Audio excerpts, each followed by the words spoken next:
दोस्तों,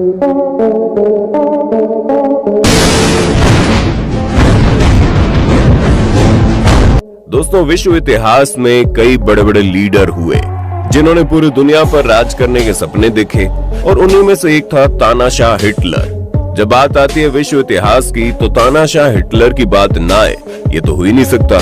दोस्तों, आज हम बात करेंगे एडोल्फ हिटलर के बारे में, जिसकी मूर्खता के कारण पूरी दुनिया ने दूसरे विश्व युद्ध का दर्द झेला। जापान के हिरोशिमा और नागासाकी जैसे शहर परमाणु हमलों से बर्बाद हो गए। लेकिन ऐसा क्या हुआ था कि विश्व विजेता बनने के सपने देखने वाले को एक बंकर में सुसाइड करना पड़ गया?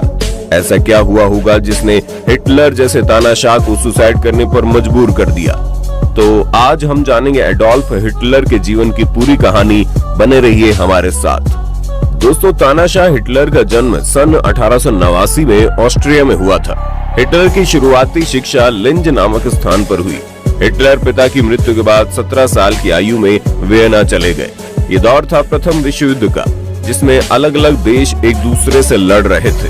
दोस्तों, आपको जानकर हैरानी होगी, हिटलर काम छोड़कर सेना में भर्ती हो गया और करीब 4 साल युद्ध लड़ने के बाद 1918 में जब जर्मनी को हार का सामना करना पड़ा तो इसके बाद हिटलर ने सेना छोड़ दी।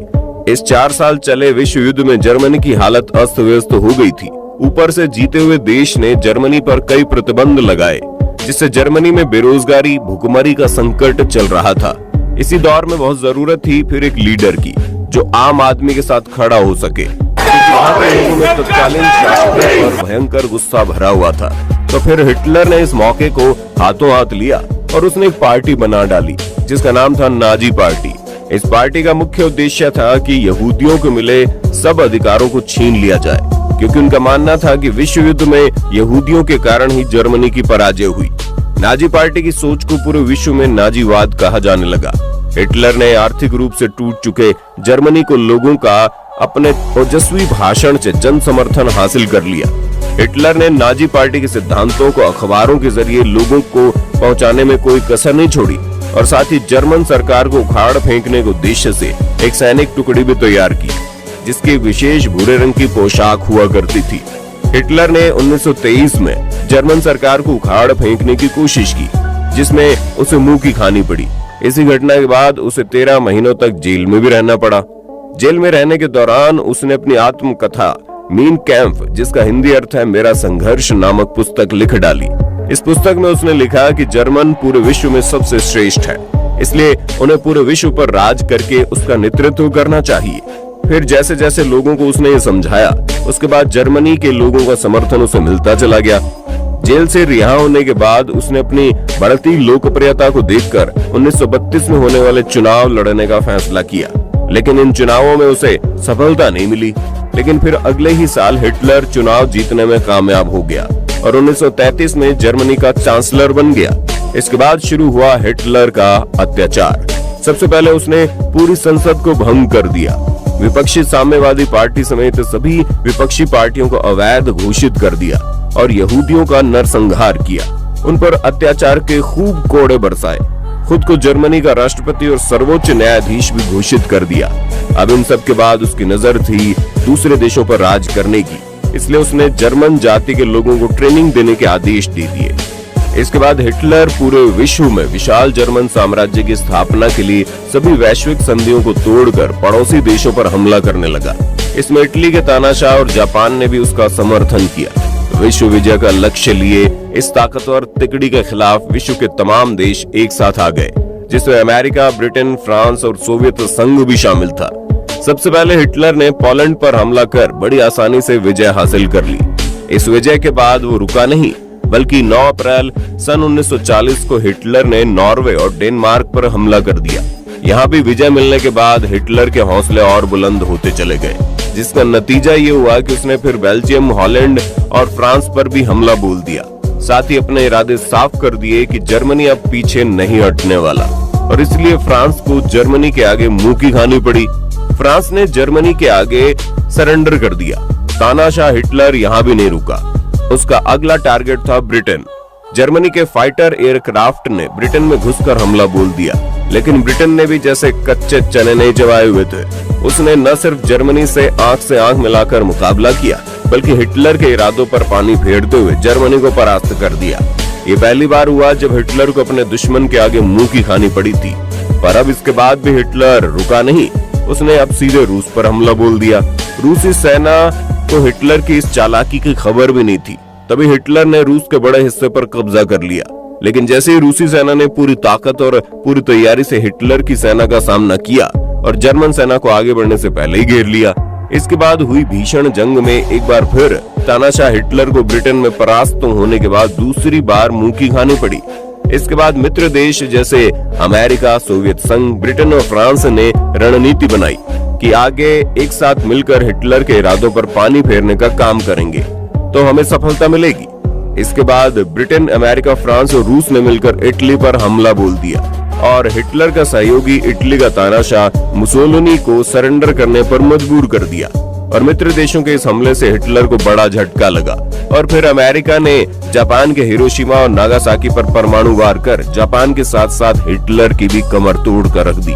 विश्व के इस विनाशकारी हमले को झेलकर जापान ने अपने कदम पीछे कर लिए और जापान ने सरेंडर कर दिया। इसके बाद शुरू हुई हिटलर की उल्टी गिनती।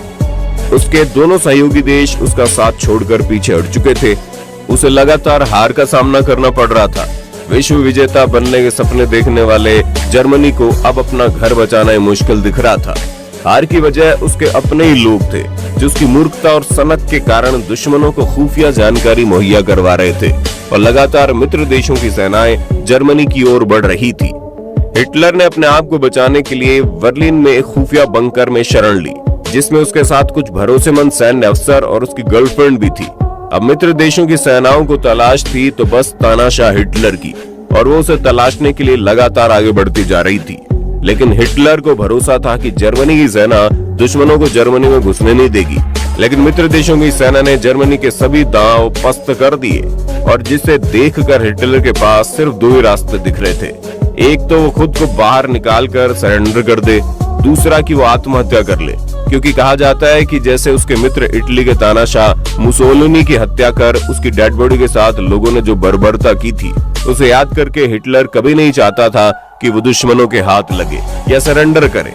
इसलिए उसके पास एक ही रास्ता था कि वो खुदकुशी कर ले।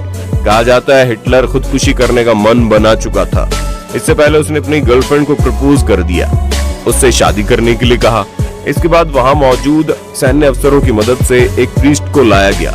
इसके बाद हिटलर अपनी गर्लफ्रेंड से बंकर में शादी करता है और वहीं बाकायदा एक पार्टी भी आयोजित करता है। इसके बाद हिटलर अपने गार्ड को कहता है कि मेरी मौत के बाद मेरी लाश को दफनाने की बजाय जला देना और साथ में मेरे कमरे में मौजूद मुझसे जुड़ी हर चीज को जलाकर नष्ट कर देना।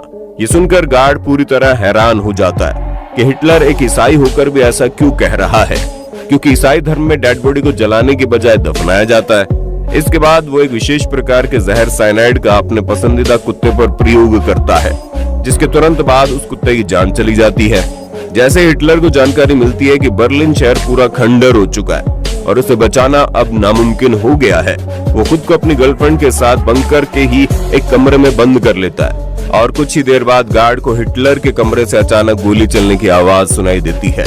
इसके बाद वहां मौजूद सभी सैन्य अफसर हैरान हो जाते हैं और जैसे दरवाजा खोलते हैं देखते हैं हिटलर और उसकी पत्नी दोनों की मौत हो चुकी है। हिटलर ने अपनी पत्नी को साइनाइड देकर खुद को गोली मार ली थी, जिसके कारण दोनों की मौत हो गई। इसके बाद वहां मौजूद सैन्य अफसरों ने हिटलर के कहे अनुसार उसकी सभी तमाम चीजों को उसकी पत्नी और उसके साथ जलाकर नष्ट कर दिया। कहा जाता है एक दिन ऐसा भी आया जब रूस की सेना इस खुफिया बंकर तक पहुंच गई और उसने वहां खुदाई की, जिसमें वहां कुछ चीजें मिली, जिसमें कुछ दांत भी शामिल थे। फिर रूसी सेना उस डॉक्टर तक भी पहुंच जाती है जो हिटलर का इलाज किया करता था। फिर उससे पूछताछ के बाद रूसी सरकार दुनिया में ये पुष्टि करती है कि 29 अप्रैल 1945 को हिटलर की मृत्यु हो गई थी। लेकिन दोस्तों, इसके बाद कई लोगों ने दावा किया कि उन्होंने हिटलर को घूमते हुए देखा था। कई लोगों का मानना था कि हिटलर बर्लिन से निकलने के बाद अपना वेश बदलकर ब्राजील में रहने लगा। दावा करने वाले तो यहाँ तक भी कहते हैं कि उसकी मौत 90 साल की आयु में हुई थी। तो दोस्तों, ये थी जर्मनी के तानाशाह हिटलर की कहानी। दोस्तों, मौत के बाद भी हिटलर को देखे जाने के दावों पर आप क्या सोचते हैं, हमें कमेंट में बताइए ना।